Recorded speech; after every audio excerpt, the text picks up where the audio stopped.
Alors, la crème Jones, donc, c'est une crème qui est, alors pas que pour les jeunes, pour les petits boutons d'acné. Certaines femmes en ont au moment du cycle, voilà, sans être dans l'adolescence, ça peut perdurer.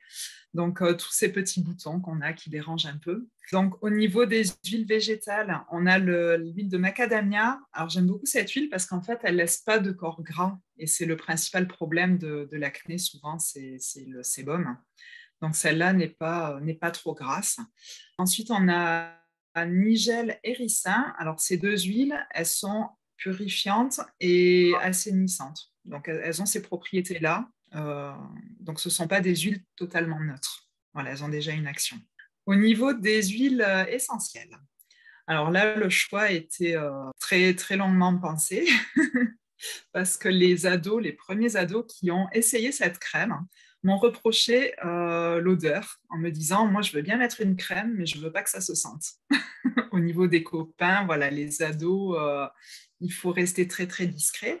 Donc, le challenge était de trouver les meilleures huiles essentielles à tout petit dosage pour qu'elles soient quand même efficaces à un faible dosage. C'est vrai que le fait d'avoir également les élixirs floraux, ça permet de diminuer les quantités d'huile essentielle pour avoir un résultat intéressant quand même.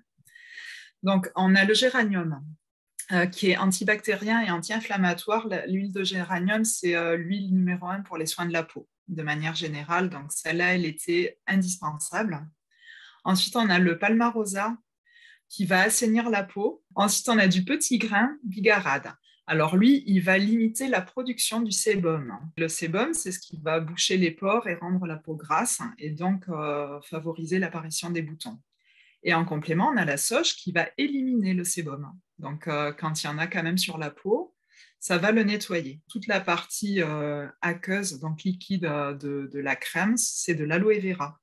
Et en fait, le fait d'avoir ajouté de l'aloe vera, ça permet de garder une hydratation en profondeur. Au niveau des élixirs floraux, donc uniquement des fleurs de bac dans cette crème, on a évidemment le pommier sauvage qui est inévitable pour nettoyer au niveau énergétique, purifier. On a le hou qui va agir sur le côté éruption, calmer l'éruption, donc toutes les sorties de petits boutons.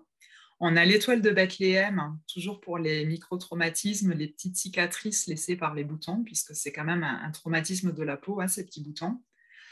On a la vigne qui va faciliter la libération du liquide dans les boutons.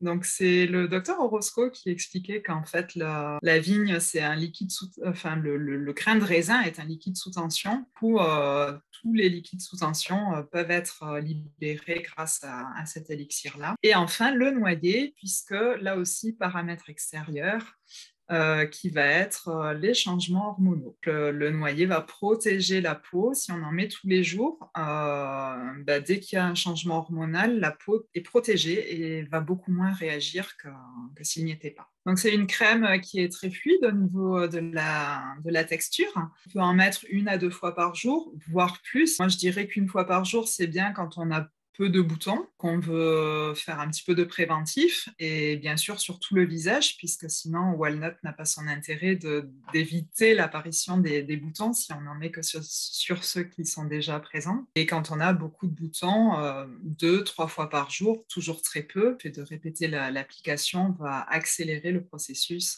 d'amélioration, on va dire.